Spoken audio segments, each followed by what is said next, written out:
আসসালামু আলাইকুম, স্বাগত জানাচ্ছি চ্যানেল আই সংবাদে। এখনকার সংবাদ আয়োজন নিয়ে আপনাদের সাথে আছি মেহরুন্নেসা তাহমিনা। বিস্তারিত সংবাদের শুরুতে জানিয়ে দিচ্ছি ফ্রেশ আটা, ময়দা, সুজি। সংবাদ শিরোনামগুলো। দেশ জুড়ে আইন শৃঙ্খলার অবনতির প্রতিবাদে বিশ্ববিদ্যালয় ও কলেজ শিক্ষার্থীদের বিক্ষোভ, সরকারের দায়িত্বশীলদের পদত্যাগ দাবি। দেশের অস্থিরতা দেখে সরকারকে লক্ষ্য থেকে বিচ্যুত মনে হচ্ছে বললেন তারেক রহমান। নির্বাচন হলেই স্থিতিশীলতা আসবে মন্তব্য। ব্যবসায়ীদের একাংশের ব্যবসা গুটিয়ে নেওয়া ও বিনিয়োগকারীদের নিরুৎসাহিত করার হুমকি, সরকারের ভুল নীতির অভিযোগ। পিলখানা হত্যাকাণ্ডে নিহতদের স্মরণে 25শে ফেব্রুয়ারিকে জাতীয় শহীদ সেনা দিবস ঘোষণা, সরকারি ছুটি না থাকলেও নানা কার্যক্রমে পালনের পরিকল্পনা। এবং চ্যাম্পিয়ন্স ট্রফিতে পাকিস্তানকে 6 উইকেটে হারিয়ে সেমিফাইনালে ভারত, টানা 2 হারে গ্রুপ পর্ব থেকে বিদায়ের পথে পাকিস্তান।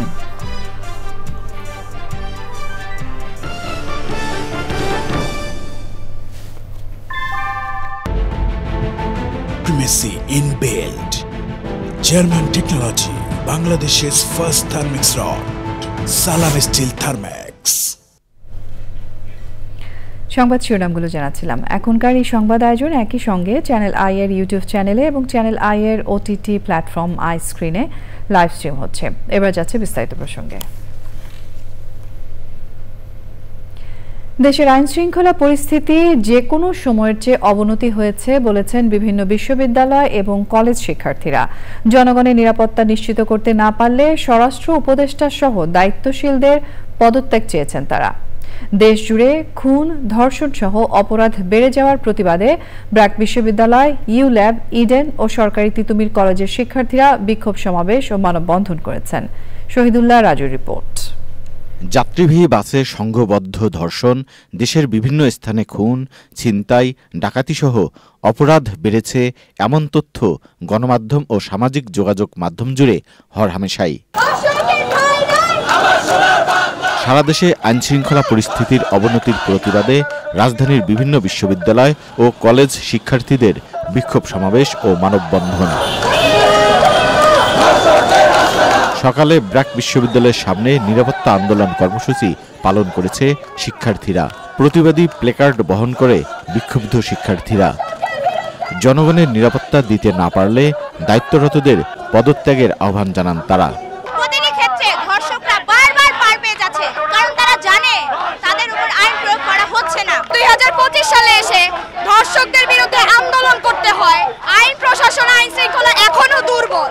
স্বরাষ্ট্র উপদেষ্টা কি করতেছে? আমরা দৃষ্টান্তমূলক শাস্তিটা একদম জনগণের সামনে দেখতে চাই, প্রকাশ্যে দেখতে চাই, যে যাতে করে একজন রেপিস্টের শাস্তি দেখে বাকিরা ভয় পায়। ধর্ষণ, নারী নির্যাতনের প্রতিবাদ এবং সাধারণ মানুষের নিরাপত্তা নিশ্চিতের দাবিতে ইডেন কলেজের প্রধান ফটকের সামনে বিক্ষোভ সমাবেশ করেছেন শিক্ষার্থীরা। ধর্ষণসহ অপরাধ নিয়ন্ত্রণে প্রশাসনের সক্ষমতা নিয়েও প্রশ্ন তোলেন তারা। এই ধর্ষকদের শাস্তির আওতায় আনতে হবে, নইলে স্বরাষ্ট্র অবিলম্বে স্বরাষ্ট্রমন্ত্রীকে পদত্যাগ করতে হবে। এগুলো কেন ভাই? এখনো পর্যন্ত আপনারা কি করতেছেন? আইন উপদেষ্টারা, স্বরাষ্ট্র উপদেষ্টারা কি করতেছেন বসে বসে? আপনারা এখনো পর্যন্ত কেন কোনো স্টেপ নিচ্ছেন না? ছিনতাই, ডাকাতি ও সব ধরনের অরাজকতার বিরুদ্ধে বেলা 12টায় প্রতিবাদ মিছিল করে সরকারি তিতুমির কলেজের শিক্ষার্থীরাও। সরকারকে সকলের আগে ইউনিভার্সিটি অব লিবারেল আর্টসের বিক্ষুব্ধ শিক্ষার্থীরাও একই দাবিতে সড়কে নেমে মানববন্ধন করেন। Shahidullah Raju, channel I, Dhaka. প্রধান উপদেষ্টা প্রফেসর মোহাম্মদ ইউনুসের সঙ্গে সাক্ষাৎ করেছেন জাতিসংঘের মিয়ানমার বিষয়ক বিশেষ দূত জুলি বিশপ। রাষ্ট্রীয় অতিথি ভবন যমুনায় অনুষ্ঠিত সাক্ষাতে তারা রোহিঙ্গা সংকট নিয়ে আলোচনার পাশাপাশি সমস্যা সমাধানে নতুন উপায় নিয়ে আলোচনা করেন। বাস্তুচ্যুত রোহিঙ্গাদের মানবিক সহায়তার জন্য নতুন দাতা সন্ধানের বিষয়েও তাদের কথা হয়েছে। পশ্চিম মিয়ানমার থেকে পালিয়ে আসা নতুন শরণার্থীদের আগমন ঠেকাতে জাতিসংঘের বিশেষ দূতের সহযোগিতা কামনা করেন প্রধান উপদেষ্টা। বৈঠকে তারা যুক্তরাষ্ট্রের পররাষ্ট্র নীতির নতুন দিক নির্দেশনা নিয়েও আলোচনা করেন।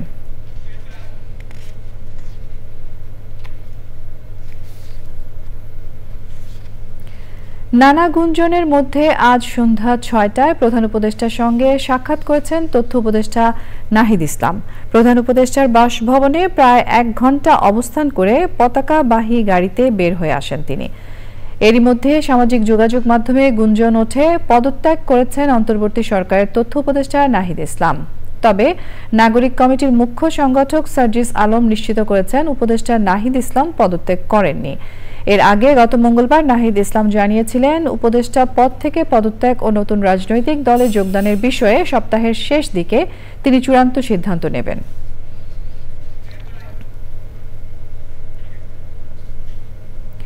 বিএনপির ভারপ্রাপ্ত চেয়ারম্যান তারেক রহমান বলেছেন, সরকারের কারো কারো কথায় মনে হচ্ছে মূল লক্ষ্য থেকে তারা কিছুটা বিচ্যুত।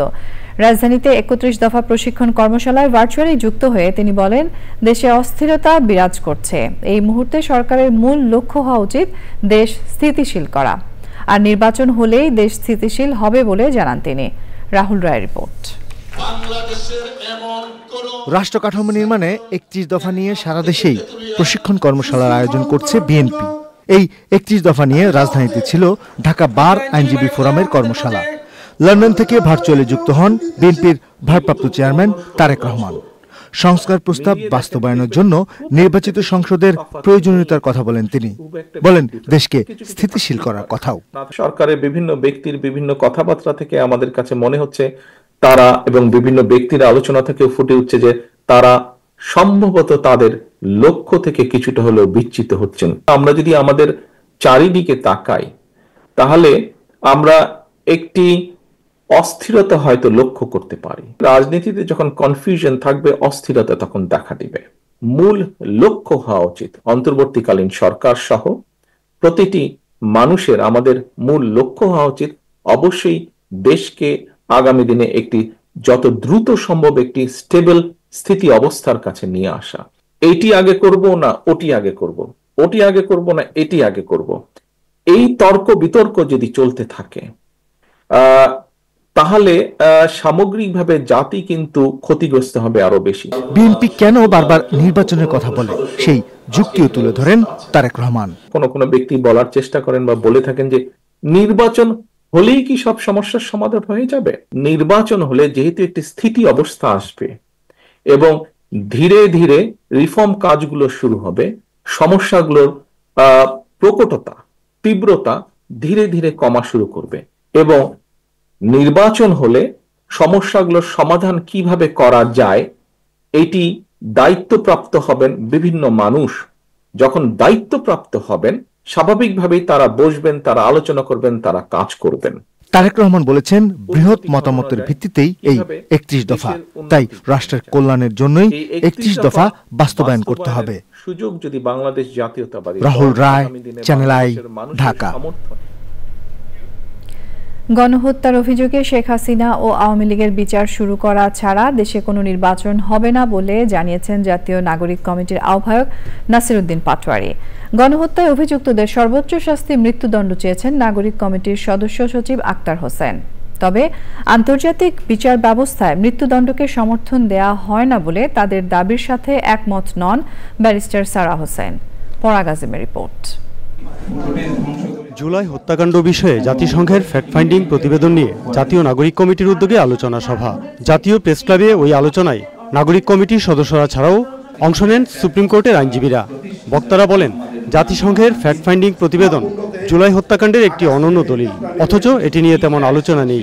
বিচার প্রক্রিয়ার ধীরগতি নিয়েও অসন্তোষ জাতীয় নাগরিক কমিটির নেতাদের। এত সব খুনের খুনি যিনি, জাতিসংঘের রিপোর্টেও কিন্তু বলা হয়েছে যে সবগুলো খুনের সাথে শেখ হাসিনার জড়িত থাকার কথা। সেই শেখ হাসিনা ভারতে বসে এখনো পর্যন্ত উস্কানি দিয়ে যাচ্ছে, কিন্তু আমাদের সরকার ভারতের সঙ্গে এখনো পর্যন্ত শেখ হাসিনাকে দেশে ফিরিয়ে নিয়ে এসে বিচার করা হবে এই আলাপের মধ্যেই এখন পর্যন্ত যেতে পারে নাই। প্রত্যেককে যেন বাংলাদেশের আইন অনুযায়ী সর্বোচ্চ শাস্তি নিশ্চিত করে এই বিচার সম্পূর্ণ করা হয়। এই সরকারের সামনে বিচার প্রক্রিয়া সম্পূর্ণ করা ছাড়া দ্বিতীয় কোনো পথ খোলা নাই। আওয়ামী লীগের বিচার শুরু এবং কিছু প্রক্রিয়া শুরু পর্যন্ত বাংলাদেশে কিন্তু কোনো নির্বাচন হবে না, কারণ আওয়ামী লীগের বিষয়ে, খুনি হাসিনা বিষয়ে যদি কোনো সুরাহা বাংলাদেশে না হয় তাহলে আমরা যদি কোনো নির্বাচন প্রক্রিয়ায় অংশগ্রহণ করি, সেই নির্বাচন প্রক্রিয়া সুষ্ঠুভাবে বাংলাদেশে হবে না।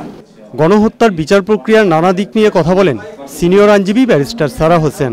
যেগুলো আন্তর্জাতিক আইনের সাথে সামঞ্জস্যপূর্ণ এবং সেখানে এই বিশাল প্রশ্নটা চলে আসছে, মৃত্যুদণ্ডের ব্যবস্থা ওখানে থাকলে তারা কোঅপারেট করতে পারবে না। বাংলাদেশের মানুষের এটাও ভাবতে হবে যে ঠিক আছে, আমরা চাই ফাঁসি দিতে চাই যদি বলেন আপনারা, তাহলে আগে থেকে ধরে নেন যে সেই সহযোগিতা পাবেন না।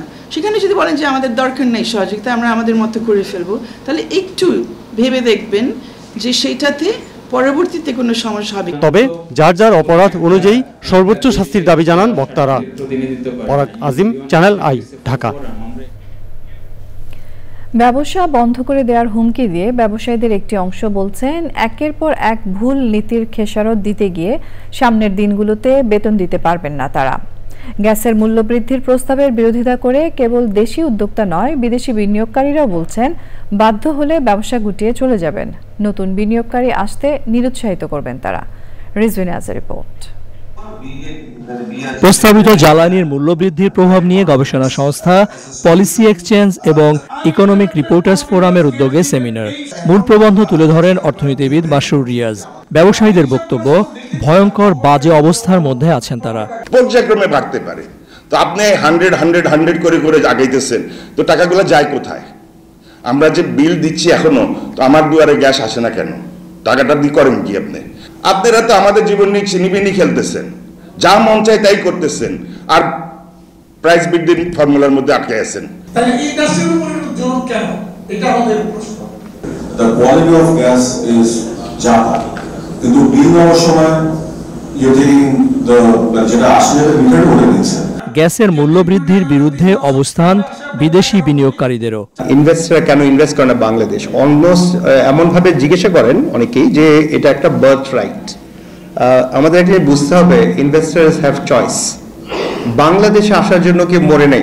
So who is going to be willing to come to Bangladesh? Nobody will come to Bangladesh if you understand that whoever has been here before, they have preferences that you don't have. So policies don't lead to lose the jobs and to close the industries. There is no country that can survive without foreign investment. There is no country that can survive with a strong economy. শ্যাম রাখি নাকুল রাখি অবস্থায় সরকার, স্বীকার করেন অতিথিরা। অলওয়েজই আমরা we are in energy crisis, but আমরা এখন energy ফ্যামিনের দিকে যাচ্ছি। যে আমি যে কারণে আসছিলাম এখানে, এটা হলো যে আপনাদের কথাগুলি শোনা। 26 তারিখে হিয়ারিং আছে, হিয়ারিং হয়তো আপনারা অনেকেই থাকবেন, সেখানে আপনাদের সম্মিলিত কণ্ঠস্বর শুনবো এবং তারপর আমরা চেষ্টা করব যাতে একটা সঠিক সিদ্ধান্তে উপনীত হওয়া সম্ভব হয়। সম্প্রতি শিল্পের জন্য গ্যাসের দাম 150% বৃদ্ধির প্রস্তাব করা হয়েছে। রিজভিন আওয়াজ, চ্যানেল আই, ঢাকা। 25শে ফেব্রুয়ারিকে জাতীয় শহীদ সেনা দিবস হিসেবে ঘোষণা করেছে সরকার। এ বিষয়ে পরিপত্র জারি করেছে মন্ত্রিপরিষদ বিভাগ। দিবসটিকে গ শ্রেণীভুক্ত হিসেবে ঘোষণা করায় এদিন সরকারি ছুটি থাকবে না। তবে দিবসটি পালনে সরকারিভাবে অন্যান্য কার্যক্রম থাকবে। 2009 সালের 25শে ফেব্রুয়ারি পিলখানায় বিডিআর বিদ্রোহের ঘটনায় 57 জন সেনা কর্মকর্তা ও 17 জন বেসামরিক মানুষ নিহত হন। তাদের স্মরণে দিনটিকে জাতীয় শহীদ সেনা দিবস ঘোষণা করা হয়েছে।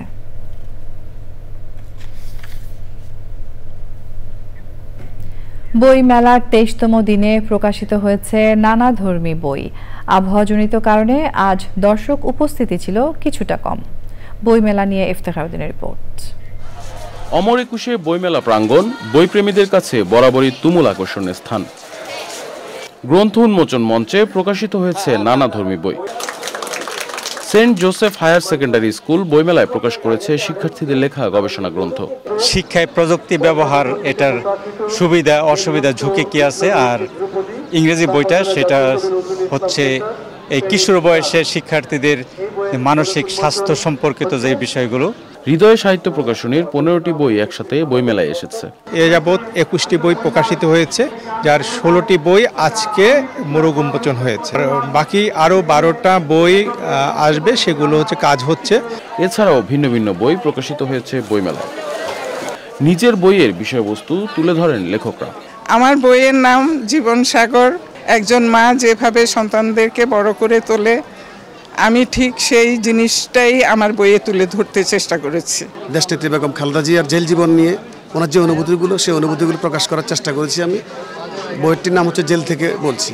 ডাইনিং টেবিল, হ্যাঁ, কে কীভাবে শৈল্পিকভাবে সাজানো যায়। আমরা ভালো রাঁধুনি, বাংলাদেশে অনেক ভালো রান্না করে, যখন ওটা পরিবেশন করি তখন যদি আরও একটু সুন্দর বা আরও একটু আকর্ষণীয়ভাবে করি তখন অবশ্যই এটা আরও সুন্দর হয়ে ওঠে। অনুভূতির দিব্য ছোঁয়া। আমার বিভিন্ন সময় যে বিভিন্ন অনুভূতিগুলো, সেই অনুভূতিগুলো আমি কবিতা আকারে প্রকাশ করেছি। এবারের অমর একুশে বইমেলায় প্রকাশিত বইয়ের সংখ্যা 2300 ছাড়িয়েছে। Iftekhar Uddin, Channel I, Dhaka. আমাদের এবারের প্রসঙ্গ আই স্পোর্টস। ভাষা আন্দোলনের অমর সঙ্গীত আমার ভাইয়ের রক্তে রাঙানো 21শে ফেব্রুয়ারির সুরস্রষ্টা ও 1971-এর মহান মুক্তিযুদ্ধের ক্র্যাক প্লাটুনের বীর মুক্তিযোদ্ধা শহীদ আলতাফ মাহমুদের স্ত্রী সারা আরা মাহমুদ মারা গেছেন। ইন্না লিল্লাহি ওয়া ইন্না ইলাইহি রাজিউন। ইস্কাটনে নিজ বাসায় সন্ধ্যা 6টা20 তিনি মৃত্যুবরণ করেন। তার বয়স হয়েছিল 78 বছর। তিনি একমাত্র কন্যা শাওন মাহমুদ, কন্যার জামাতা, 3 ভাই ও 2 বোন রেখে গেছেন। সোমবার 24শে ফেব্রুয়ারি বাদ জোহর ইস্কাটনের নূরনগর জামে মসজিদে মরহুমার নামাজে জানাজা অনুষ্ঠিত হবে। জানাজা শেষে তাকে বনানী কবরস্থানে মায়ের কবরে দাফন করা হবে। সংবাদের এই পর্যায়ে আমরা নিয়ে নিচ্ছি একটা বিরতি, এবং বিরতির পর যা থাকছে: মার্কিন সরকারি কর্মচারীদের কাজের হিসাব চেয়েছে ট্রাম্প প্রশাসন। ব্যর্থ হলে স্বেচ্ছায় পদত্যাগ বিবেচিত হবে বলে ইলন মাস্কের পোস্ট।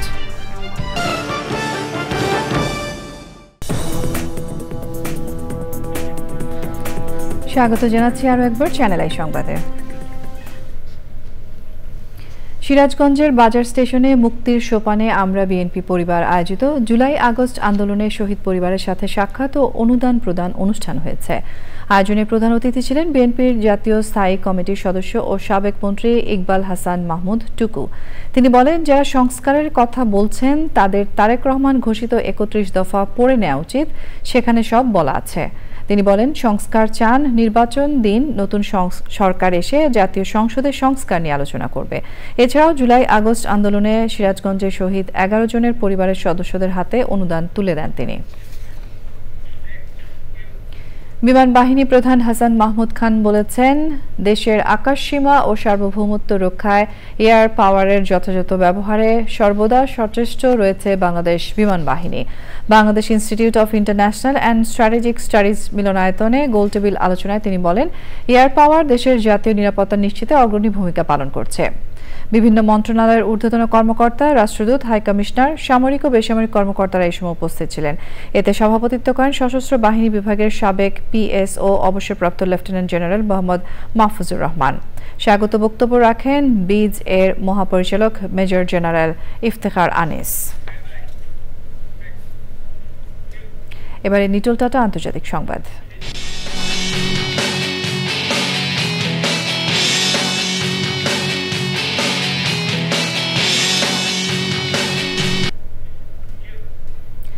মার্কিন সরকারি কর্মচারীদের কাজের হিসাব চেয়েছে ট্রাম্প প্রশাসন।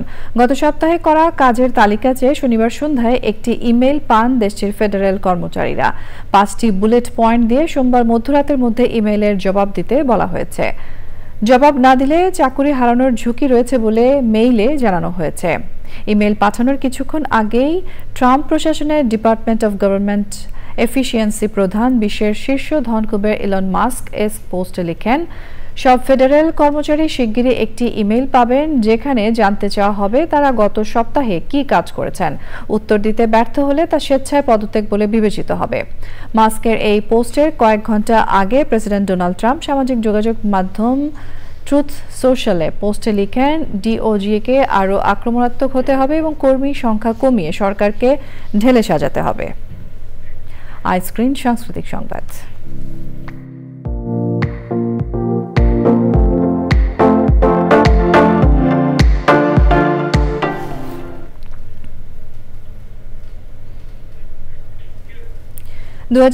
সালে 21শে পদক প্রাপ্তি উপলক্ষে সঙ্গীত শিল্পী ফেরদৌস আরাকে সংবর্ধনা দিয়েছে নজরুল সঙ্গীত শিল্পী পরিষদ।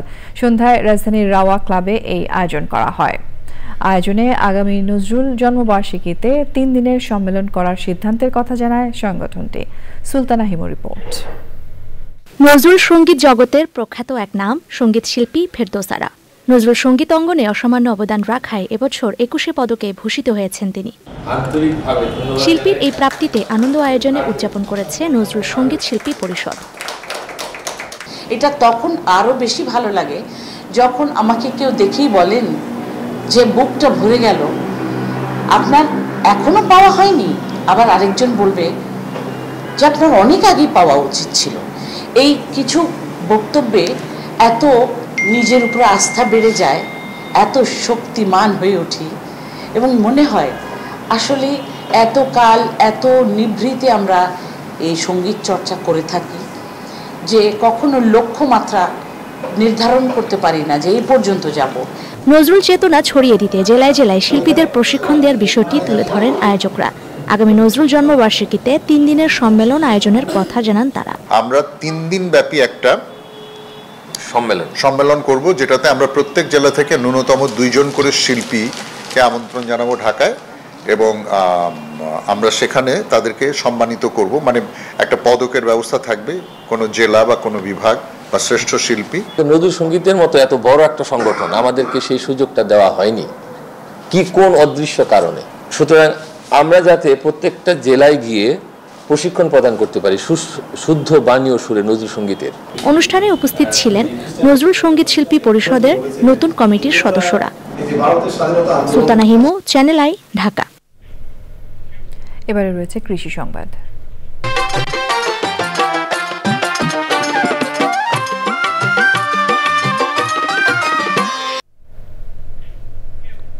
টাঙ্গাইলের যমুনার বিস্তীর্ণ চর জমিতে নানা জাতের কলার আবাদ হচ্ছে।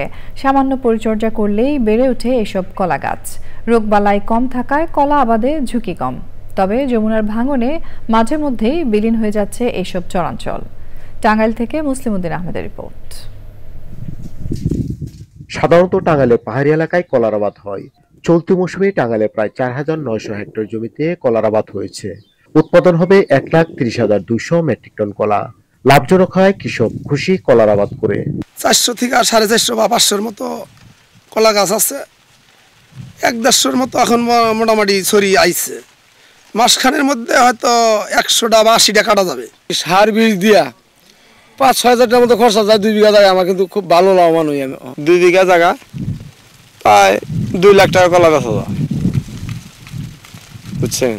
এত খরচ আছে, মনে করেন 50-60 হাজার টাকা খরচা হয়, আর বাদ বাকি টাকাটা আমাদের। কলা আবাদে কৃষকদের তথ্য ও প্রযুক্তিগত সহায়তা দিচ্ছে কৃষি বিভাগ। জেগে ওঠা চরগুলোতে কলা আবাদ যে ভালো ভ্যারাইটি এবং উন্নত জাতের যে কলাগুলো আছে সেগুলো যাতে তারা আবাদ করে, সেটা আমরা মাঠ পর্যায়ে কর্মীদের মাধ্যমে তাদেরকে নিয়মিত পরামর্শ দিচ্ছি। এছাড়া বিভিন্ন ম্যানেজমেন্ট যেগুলো আছে, ফার্টিলাইজারের ডোজ, কারণ কলা আবাদের ক্ষেত্রে ফার্টিলাইজার ডোজ একটা বিশেষ দিক, এবং পাশাপাশি যদি কোনো রোগের আক্রমণ হয় এটার দ্বারা পুরো বাগান ক্ষতিগ্রস্ত হতে পারে, তো সেটা প্রিকশন হিসেবে কৃষকদেরকে আমরা নিয়মিত পরামর্শ দিচ্ছি। তামাক উৎপাদনের বহুজাতিক কোম্পানিগুলোর দৃষ্টি এখন এসব চরাঞ্চলের দিকে। কলার আবাদ ছড়িয়ে দিতে পারলে তামাকের আবাদ বন্ধ হবে বলে মনে করছেন সংশ্লিষ্টরা। টাঙ্গাইল থেকে মুসলিম উদ্দিন আহমেদ, চ্যানেল আই। এবারে প্রকৃতি সংবাদ।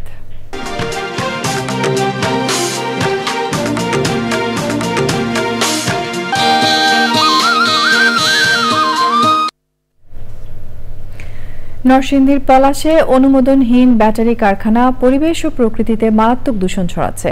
কারখানার রাসায়নিক বর্জ্যে চরম হুমকিতে পড়েছে গাছপালা, ফসলি জমিসহ পুরো জীববৈচিত্র্য। স্থানীয়দের অভিযোগ, জনস্বাস্থ্যের উপর সীসা কণার মারাত্মক ক্ষতিকর প্রভাব থাকলেও সে বিষয়ে কর্তৃপক্ষের ভ্রুক্ষেপ নেই। তবে দ্রুত ব্যবস্থা নেয়ার আশ্বাস দিয়েছে পরিবেশ অধিদপ্তর সহ সংশ্লিষ্ট বিভাগগুলো। সুমন রায়ের রিপোর্ট। এভাবেই দিনরাত 24 ঘন্টা ক্ষতিকর সীসা সালফিউরিক অ্যাসিড ব্যবহার করে ক্ষতিকর লিড অ্যাসিড উৎপাদন করছে চীনা মালিকানাধীন জিন-1 স্টোরেজ লিমিটেড। অথচ কলকারখানা, পরিবেশ অধিদপ্তর সহ সংশ্লিষ্ট কোনো দপ্তরের অনুমোদন নেই প্রতিষ্ঠানটির। জীবন জীবিকা রক্ষায় প্রতিষ্ঠান বন্ধে দাবি জানালেই স্থানীয়দের দেওয়া হচ্ছে হামলা মামলা সহ নানা হুমকি।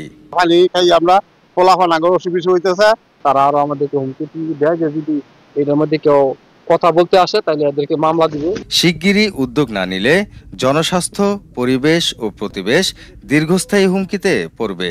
প্রায় 3000 একর ফসল জমি, যে জমি একদম মানে শক্ত পাথরের মতো হয়ে গেছে, ওইখানে কোনো ফসল ফলানো সম্ভব হচ্ছে না। এদিকে বৈধ কোনো কাগজপত্র না থাকার কথা স্বীকার করেছে কারখানা কর্তৃপক্ষ।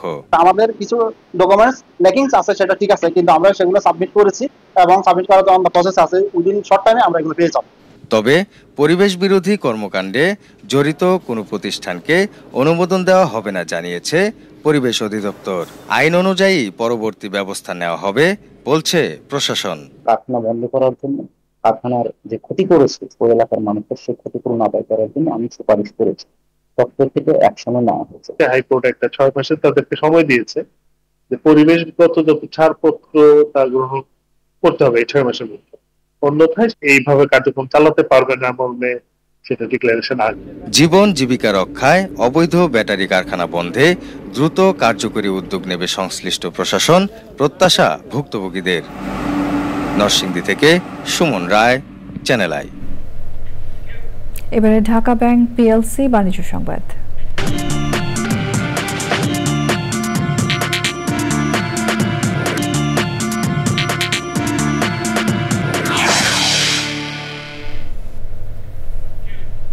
কঙ্কা, গ্রি ও হাইকো পণ্যের উৎপাদন ও বিপণনকারী গ্রুপ ইলেকট্রো মার্টের বার্ষিক পার্টনার্স মিট 2025 সম্মেলন হয়েছে। দেশের বিভিন্ন প্রান্ত থেকে 4 শতাধিকের অধিক চ্যানেল পার্টনাররা সম্মেলনে অংশগ্রহণ করেন। সম্মেলনের শুরুতে গ্রুপের চেয়ারম্যান মোহাম্মদ নুরুন নেওয়াজ সেলিম অংশগ্রহণকারী ব্যবসায়িক পার্টনারদের ও অতিথিদের ধন্যবাদ জানান। সম্মেলনে কঙ্কা আইসক্রিম ফ্রিজারের নতুন মডেল এবং শোকেস ফ্রিজারের 3টি নতুন মডেলের মোড়ক উন্মোচন করা হয়। সম্মেলনে গ্রুপের পরিচালক মোহাম্মদ সাজ্জাদুন নেওয়াজ, নুরুল আজিম সানি, জিএম মাহমুদুন নবী চৌধুরী সহ অন্যান্য উচ্চপদস্থ কর্মকর্তারা উপস্থিত ছিলেন।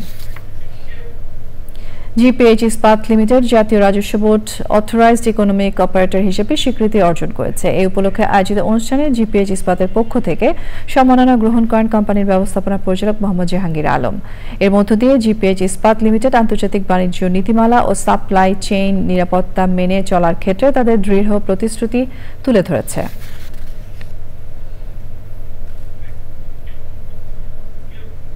চট্টগ্রামে সাউথ ইস্ট ব্যাংকের গ্রাহক সম্মেলন অনুষ্ঠিত হয়েছে। আয়োজনের প্রধান অতিথি ছিলেন এফবিসিসিআই সাবেক প্রেসিডেন্ট, ব্যাংকের প্রতিষ্ঠাতা ও বর্তমান চেয়ারম্যান এম.এ. কাশেম। বিশেষ অতিথি ছিলেন ইস্টার্ন ব্যাংকের চেয়ারম্যান শওকত আলী চৌধুরী, সাবেক মেয়র মঞ্জুরুল আলম, জিপিএইচ ইস্পাত ও ক্রাউন সিমেন্টের এমডি মোহাম্মদ জাহাঙ্গীর আলম, ব্যাংকের পরিচালক রেহানা বেগম ও এমডি নুরুদ্দিন মোহাম্মদ সাদেক হোসেন সহ অন্যরা। সংবাদের এই পর্যায়ে আমরা নিয়ে নিচ্ছি আরো একটা বিরতি, এবং বিরতির পর আরো যা থাকছে। থানাকে হয়রানি মুক্ত করতে নবীন পুলিশ কর্মকর্তাদের স্বরাষ্ট্র উপদেষ্টার নির্দেশ, পেশাদারিত্বের সাথে দায়িত্ব পালনের আহ্বান।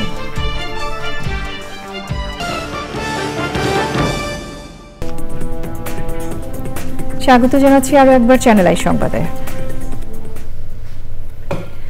থানায় গিয়ে মানুষ যেন হয়রানির শিকার না হয় সেদিকে বিশেষভাবে খেয়াল রাখতে নবীন পুলিশ কর্মকর্তাদের নির্দেশনা দিয়েছেন স্বরাষ্ট্র উপদেষ্টা অবসরপ্রাপ্ত লেফটেন্যান্ট জেনারেল জাহাঙ্গীর আলম চৌধুরী।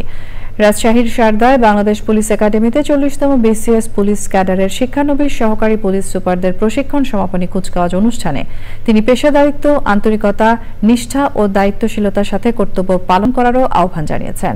স্বরাষ্ট্র উপদেষ্টা বলেন, ব্যাচের মোট 66 জন প্রশিক্ষণার্থী ছিলেন, যাদের অন্তত 4 মাস আগে সমাপনী কুচকাওয়াজে অংশ নেয়ার কথা ছিল। তবে নানা জটিলতায় তা আটকে যায় এবং বিভিন্ন অভিযোগে 6 শিক্ষানবিশ সহকারী পুলিশ সুপারকে অব্যাহতি দেওয়া হয়।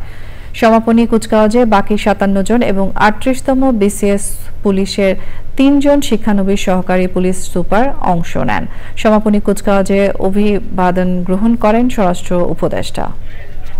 জনগণের ভালোবাসা ও আস্থা অর্জন করবেন, এটাই আমার বিশ্বাস। আমি আপনাদের সততা, কর্মদক্ষতা ও পেশাদারিত্বের প্রতিফলন দেখতে চাই। অন্যায়ের বিরুদ্ধে সোচ্চার, মানবিকতার প্রচেষ্টায় কর্মবীর হিসাবে নিজেকে গড়ে তুলবেন, এটাই আজ প্রতিজ্ঞা করুন। আইনের দৃষ্টিতে সকলকেই সমান এই সত্যটি সর্বদা ধারণ করবেন, লালন করবেন এবং চর্চা করবেন। বিদ্যুতের সাশ্রয়ী ব্যবহার নিশ্চিত করতে সরকারি বেসরকারি দপ্তর এবং আবাসিক ভবনে শীতাতপ নিয়ন্ত্রণ যন্ত্রের তাপমাত্রা সর্বনিম্ন 25 ডিগ্রি সেলসিয়াসের নির্ধারণের অনুরোধ জানিয়ে পরিপত্র জারি করেছে সরকার। মন্ত্রিপরিষদ বিভাগের জারি করা পরিপত্রে বলা হয়েছে, এবার রমজান, গ্রীষ্মকাল ও সেচ মৌসুম একই সময়ে, সেজন্য আসন্ন মৌসুমে বিদ্যুতের চাহিদা বাড়বে।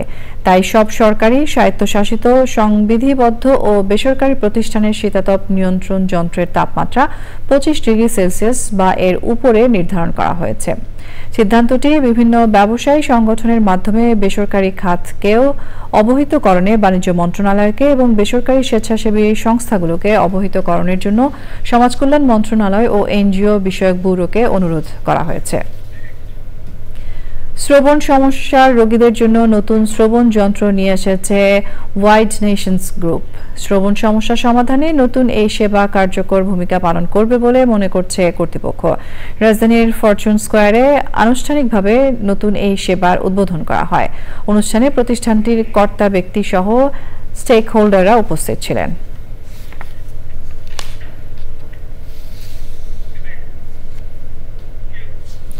বিজিএমই এর সাবেক সভাপতি প্রয়াত মোস্তফা গোলাম কুদ্দুসের স্মরণে চট্টগ্রামে বিজিএমই এর উদ্যোগে দোয়া মাহফিল ও স্মরণ সভা হয়েছে।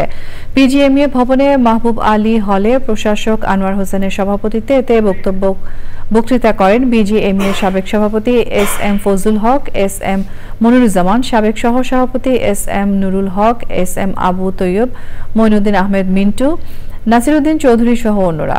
দেশের তৈরি পোশাক শিল্পের বর্তমান অর্জন ও ভূমিকার জন্য প্রয়াত মোস্তফা গোলাম কুদ্দুসের অবদানের কথা তুলে ধরেন বক্তারা।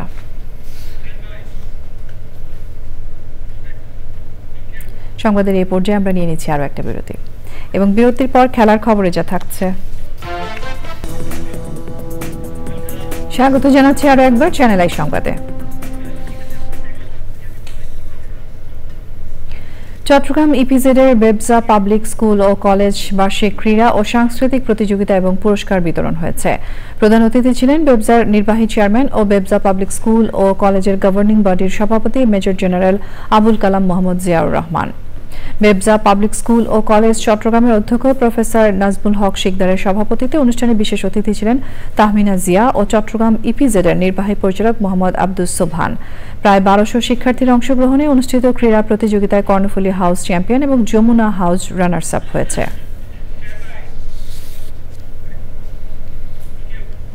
এবারে রয়েছে খেলার খবর।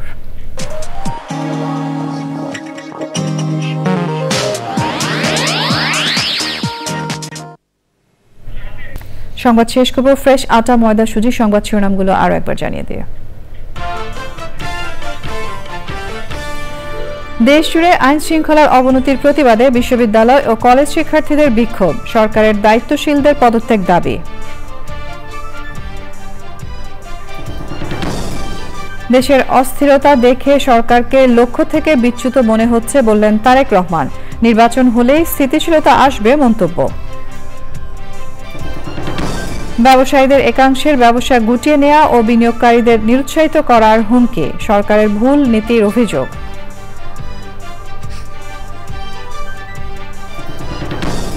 পিলখানা হত্যাকাণ্ডে নিহতদের স্মরণে 25শে ফেব্রুয়ারিকে জাতীয় শহীদ সেনা দিবস ঘোষণা, সরকারি ছুটি না থাকলেও নানা কার্যক্রমে পালনের পরিকল্পনা। এবং চ্যাম্পিয়ন্স ট্রফিতে পাকিস্তানকে 6 উইকেটে হারিয়ে সেমিফাইনালে ভারত, টানা 2 হারে গ্রুপ পর্ব থেকে বিদায়ের পথে পাকিস্তান।